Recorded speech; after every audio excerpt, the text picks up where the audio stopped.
Hi everybody, welcome back to our channel. I am back with a new topic, and for today's video I'm going to talk about or show you the procedure on how can you turn off CC on ESPN app.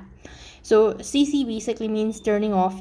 CC basically means subtitle. So if you want to either turn on or turn off your subtitle, then this video will help you guide on that.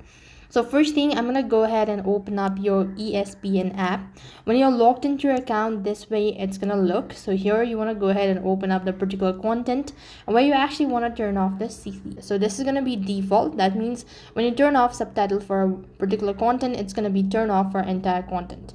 So now I'm gonna go ahead and open this up, and to turn off the CC, I just have to let the ad go on first of all. And it's one of these Janish watching on TV. Next thing you want to do is, you could see at the top of the page, this is CC. Now currently it's turned off, but when I actually press on it, it's gonna turn to white, which means that it's actually enabled or turn on. Now to turn it off, you have to press on it and make sure to make it darker.